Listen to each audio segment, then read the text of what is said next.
Buenos días, nuestro grupo está conformado por María Camila Torres, Dana Jadiel Bautista y la persona que les habla, Ivone Cárdenas. Una pequeña introducción acerca de la antigua China. Fue uno de los imperios más grandes e influyentes de Asia. Con más de 4000 años de existencia, los chinos construyeron monumentales diques y murallas que aún perduran en la actualidad. Con una creatividad inigualable y ambición de sus gobernantes, lograron por medio de grandes batallas unificar a China en un poderoso imperio, incluso más fuerte que los grandes imperios de la antigua Europa. La civilización china en la antigüedad limitaba al norte con el desierto de Gobi y Mongolia, al sur con el mar de China y las selvas de Indochina, al este con el mar Amarillo y el mar de China y al oeste con las montañas del Tíbet y el Turquestán. Desde sus inicios, la China antigua ocupó un segundo lugar como la nación más grande del mundo, logrando conquistar un tamaño territorial más grande que toda Europa y Oceanía. Estaban bajo el poder del emperador y la nobleza china, y se destacaban como una clase social valorada, pero sin muchos poderes políticos. En la base de la pirámide social de la antigua China se encontraban los campesinos y artesanos y pequeños comerciantes. Ser naturales, las condiciones de vida del pueblo se convertían en miserables, dando origen a muchas rebeliones por el desinterés de los gobernantes chinos. La religión en China es un crisol debido a que en esta civilización conviven personas de distintas religiones desde la antigüedad. El papel que desempeñaron las religiones y los sistemas de creencias como el budismo, el taoísmo y el confucianismo son conocidas. Lo que no lo es tanto es el hecho de que como gran potencia comercial durante gran parte de su historia, pues también fue influenciada por una plétora de otras religiones, que va desde el judaísmo hasta el islam, y otras creencias filosóficas, algunas de cosecha propia y otras importadas. Empezando por las religiones que han tenido más influencia en su cultura y sociedad, tenemos el confucianismo, que este sistema de pensamiento fue fundado por Confucio y enfatiza las relaciones familiares, la educación y la importancia de los rituales. Se centran en cómo organizar mejor una sociedad armoniosa basada en la familia como su unidad fundamental, cosa que pues era muy diferente en el caso de del siguiente sistema de pensamiento que tenemos, que es el legalismo, que este también tuvo un impacto enorme en la sociedad china, sobre todo cuando se trata de la formación de una burocracia fuerte. Los legalistas creían que la gente era inherentemente egoísta, por lo tanto la estabilidad social no se podía lograr confiando en que la gente común sea virtuosa y leal a sus gobernantes, como en el caso del confucianismo. Hubo un conflicto entre el confucianismo y el legalismo. Durante un tiempo, pues fueron filosofías de gobierno en competencia. Las políticas de aplicación de la ley de mano dura de la dinastía Qin hicieron que el legalismo fuera extremadamente impopular. Y durante la dinastía Han, pues el legalismo fue suprimido y finalmente fue abandonado a favor del confucianismo. Como podemos ver aquí en la imagen, los seguidores del legalismo destruyeron las obras confucianas y ejecutaron a los eruditos confucianos. Siguiendo con otra importante tradición filosófica y religiosa de la China antigua, tenemos el taoísmo, que sigue teniendo hoy día una influencia significativa en la sociedad. Se cree que pues su fundador fue Laozi y sus enseñanzas enfatizan la importancia de la armonía en la relación entre los humanos y el mundo natural, que está regulado por una fuerza metafísica o espiritual indefinible y poderosa que la llaman el Dao. El símbolo del Taijitu lo podemos ver en el centro de la diapositiva. Este es muy característico de la corriente del taoísmo, representa los conceptos de la filosofía china del yin y el yang. Este principio es de que todas las cosas existen como opuestos inseparables y contradictorios. Un ejemplo sería pues la vejez y la juventud y mujer u hombre. El principio data del siglo III antes de la era común o incluso antes, y pues es un concepto fundamental en la filosofía y la cultura de China en general. Seguimos con el budismo, que esta se cree que fue fundada por Siddhartha Gautama en la India entre los siglos VI y IV a.C. Después de su fundación, el budismo se extendió por Asia y pues al hacerlo se desarrollaron otras múltiples ramas diferentes. Como hemos estado viendo, el budismo enseña que los seres humanos están atrapados en un ciclo de sufrimiento terrenal que está causado por sus propios deseos transitorios. Y así pues es un ciclo continuo de renacimiento que solamente podría romperse con la acumulación de buen karma. Otra religión que también se ha desempeñado en China desde la antigüedad es el judaísmo, que como sabemos es una religión antigua y monoteísta con orígenes en Israel y otras áreas del antiguo Medio Oriente. Se centra en la filosofía de un Dios verdadero y su pueblo elegido. China pues ha sido el hogar de una pequeña comunidad judía en Kaifeng, provincia de Henan. Y también China acogió una considerable comunidad de judíos europeos. La OMS llegó a Shanghái después de huir de los nazis en los años 1930 y 40. En su apogeo, pues la comunidad judía de Shanghái contaba con unas 20.000 personas, pero se dispersaron rápidamente después del final de la Segunda Guerra Mundial. El cristianismo en China. Como sabemos, el cristianismo es una religión abrahámica monoteísta que está basada en la vida y en las enseñanzas de Jesús. La mayoría de los misioneros cristianos procedían de países europeos y bueno, pues esto tuvo una enorme influencia en China a lo largo de su historia. A pesar de los episodios de oposición local, los misioneros cristianos europeos y estadounidenses fueron cada vez más activos en China después de la Primera Guerra del Opio.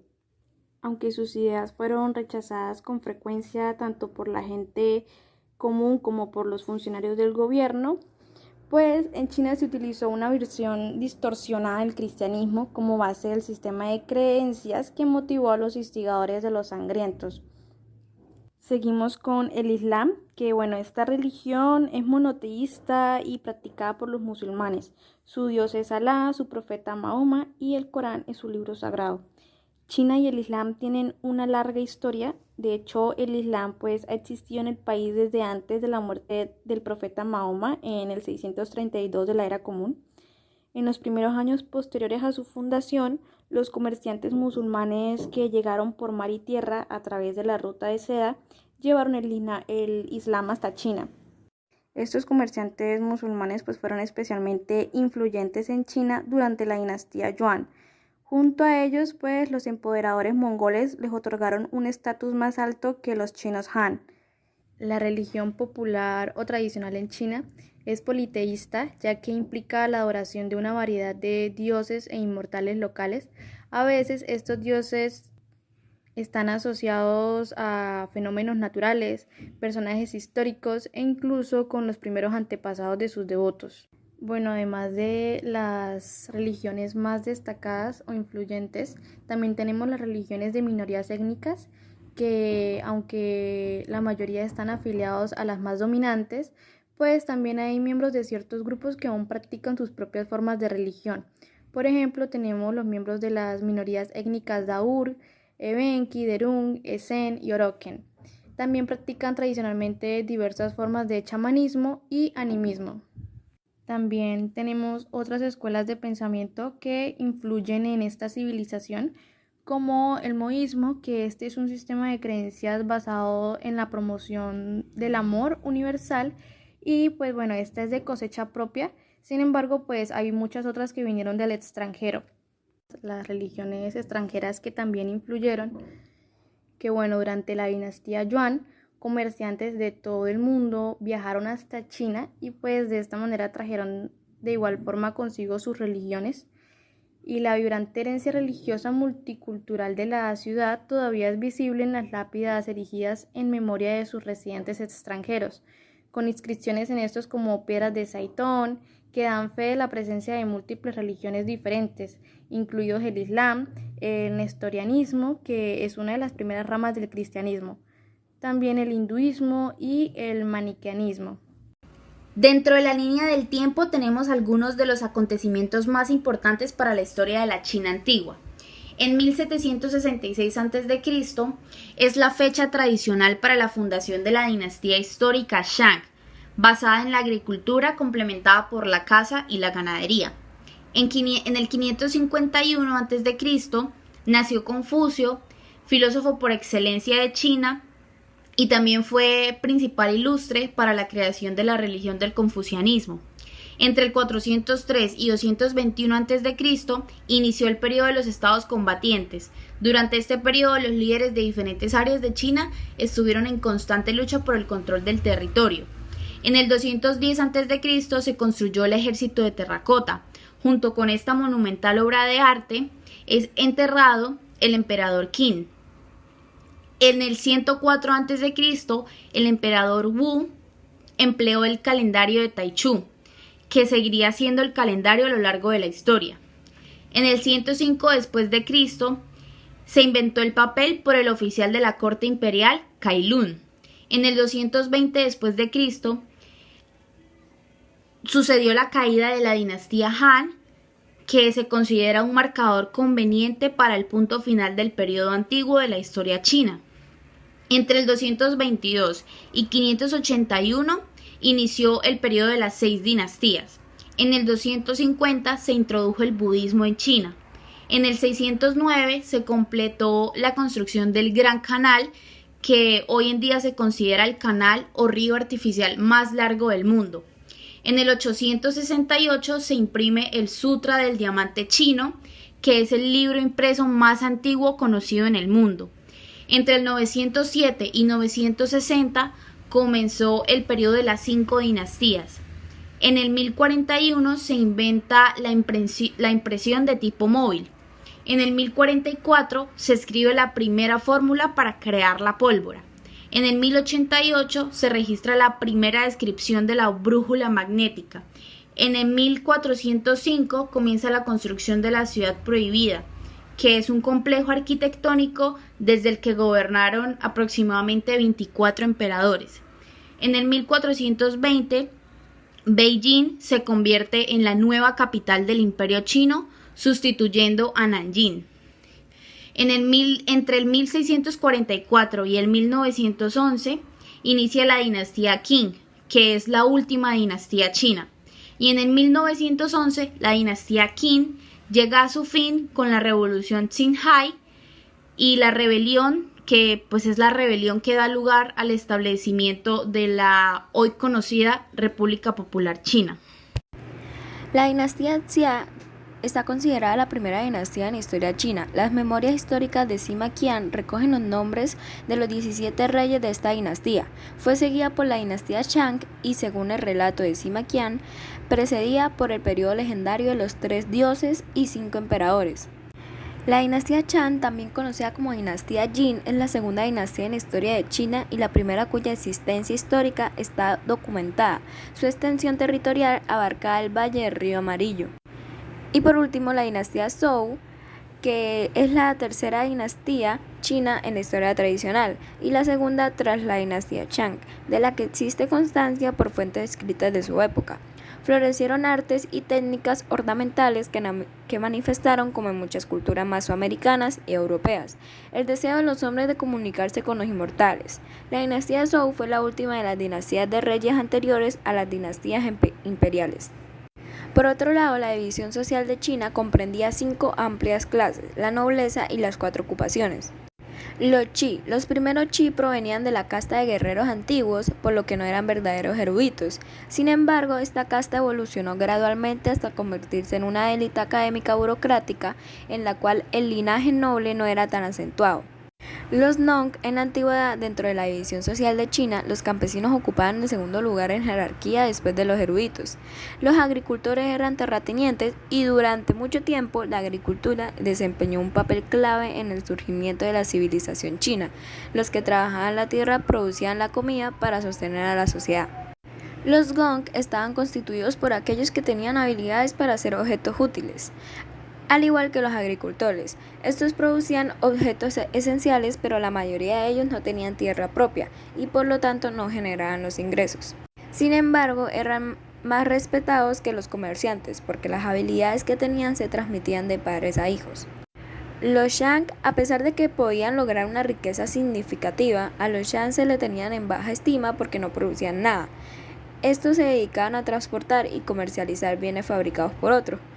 A veces los comerciantes compraban tierras para ser considerados agricultores y por lo tanto tenían más respeto en la sociedad. Transmisión por copia. Este elemento abarca la copia de modelos. no solo las figuras de la naturaleza, sino también la copia de obras de arte más antiguas. El arte chino a lo largo de los siglos estuvo aislado de las demás culturas. Debido a esto, su estilo y forma de ver el arte no tuvo muchos cambios desde el siglo XX. División y plan. Este punto hace referencia a la disposición y ubicación de los objetos dentro del plano pictórico, donde jugaban un papel importante la composición, la profundidad y el espacio. Adecuación al tipo. Este precepto se refiere a la forma en la que se aplicó el color, lo que incluye los diferentes tonos, capas y valoraciones. Las obras se decoraban dependiendo de la jerarquía social en la que se encontrara el artista. Debido a esto, se crearon diferentes teorías del arte chino. Las más llamativas para los críticos del arte eran las obras influenciadas por el confucianismo y el taoísmo. Correspondencia con el objeto. Esta noción se refiere directamente a la descripción de la forma, lo que incluye tanto a la línea como al perfil. Método del hueso. Esto hace referencia a la textura y a la pincelada.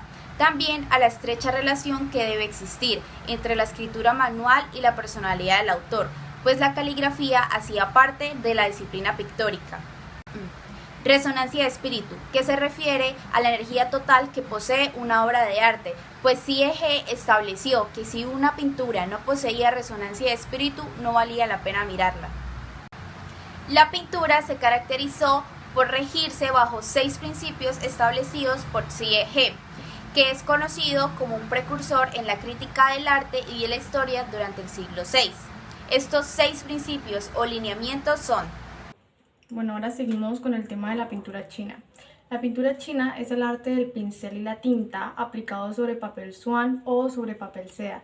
Los útiles de este arte pues son los de la caligrafía, que también influyeron bastante tanto en su estilo como en su teoría también.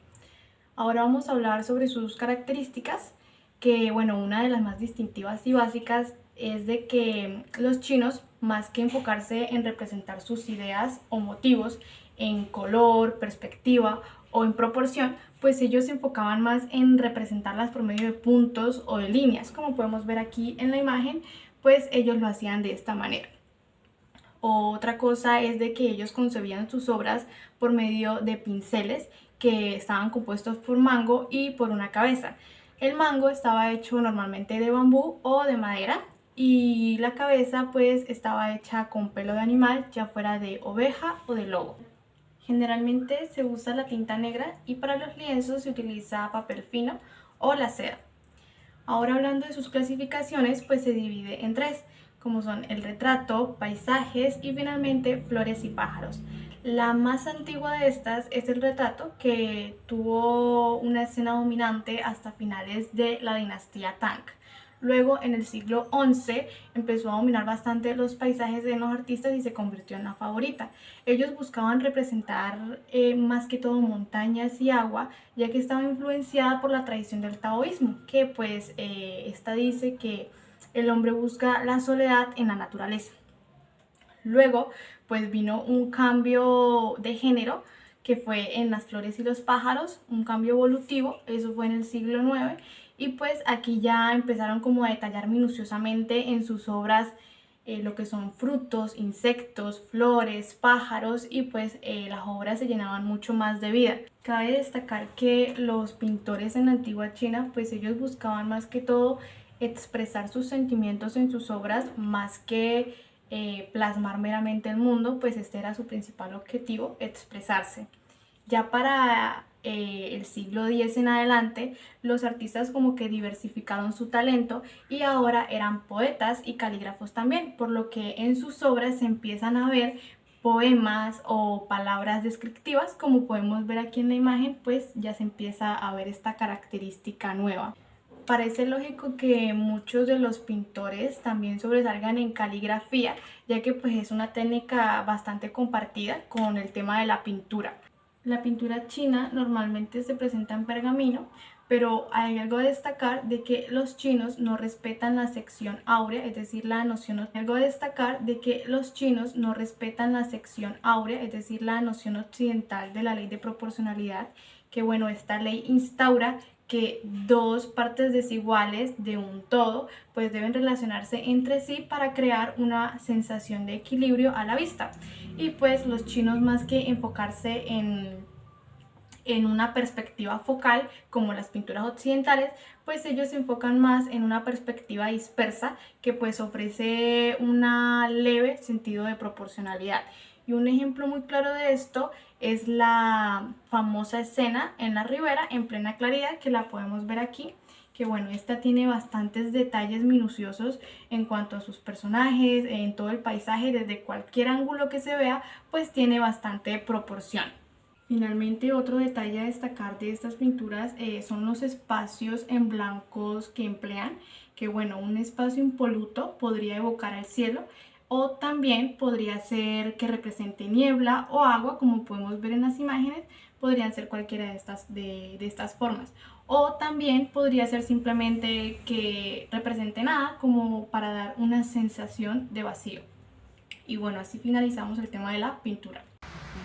La escultura china se caracterizó por sus representaciones religiosas, por lo que destacan las enormes figuras de Buda y otros sacerdotes místicos. En cuanto a los materiales, algunos escultores chinos utilizaron madera, marfil, bambú y hasta cuernos y colmillos de algunos animales.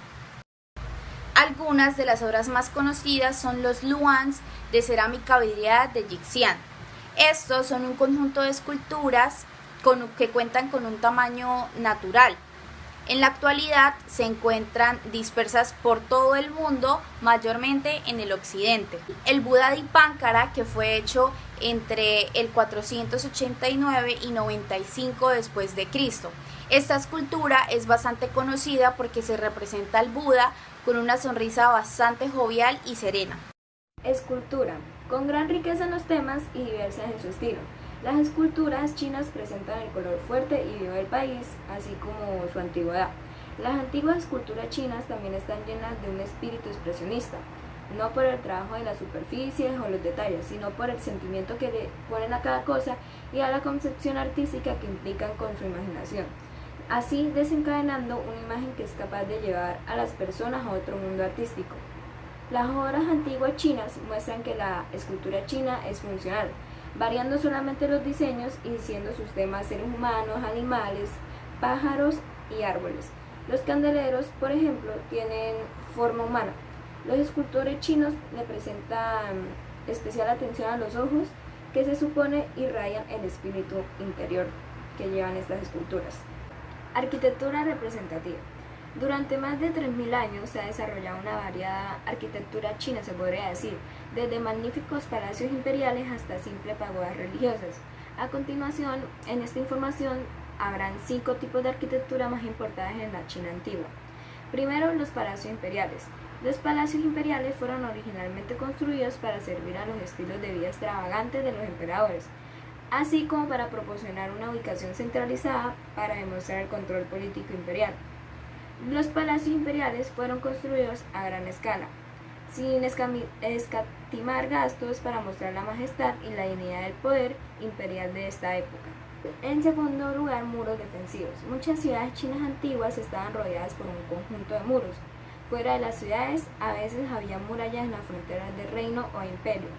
La mayoría de ellos originalmente sirvieron como fortificaciones defensivas en esta época. La Gran Muralla es la estructura arquitectónica antigua más larga del mundo. Tiene un sendero serpenteante sobre escarpadas montañas alrededor de Beijing y la frontera con Mongolia, desde una playa en el este de China hasta un corredor del desierto de la China occidental entre las altas cadenas montañosas.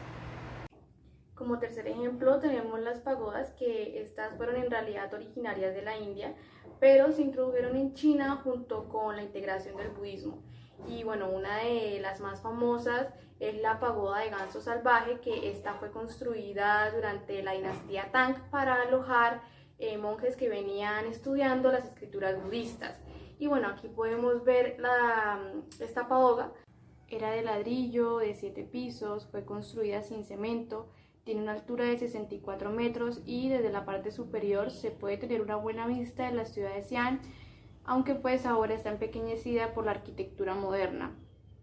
Algunas de las pagodas más importantes en China son la pagoda blanca de Xishuangbanna, la pagoda de hierro Kaifeng y las 3 pagodas en Dalia. Bueno, como cuarto ejemplo de la arquitectura tenemos los altares y templos. Proporcionaban sitios ceremoniales para ofrecer oraciones y sacrificios al cielo, y pues también ofrecían sacrificios a la luna, al sol, la tierra, las montañas, los eruditos e incluso sus antepasados. Tenemos como ejemplo pues el Templo del Cielo, que este templo fue donde los emperadores emprendieron una peregrinación anual durante el solsticio de invierno para orar al cielo por una buena cosecha para el año siguiente. Bueno, finalmente tenemos los mausoleos, que estos son un aspecto de importancia tanto en la cultura como en la arquitectura de China, pues ellos los construyeron para honrar a aquellos que habían vivido en la otra dimensión, pues su creencia era de que después de fallecido el espíritu seguía con vida. Y hubo un mausoleo bastante característico representativo, es el mausoleo de Qin Shi Huang, que lo podemos ver aquí. Y bueno, este mausoleo está a unos 1,6 kilómetros de los Guerreros de Terracota. Es una colina artificial construida como parte de un complejo de necrópolis de 98 kilómetros cuadrados que fue construido por Qin Shi Huang y su corte. Y bueno, aquí tenemos otros ejemplos como lo es el mausoleo de Qianling y las 13 tumbas de Ming.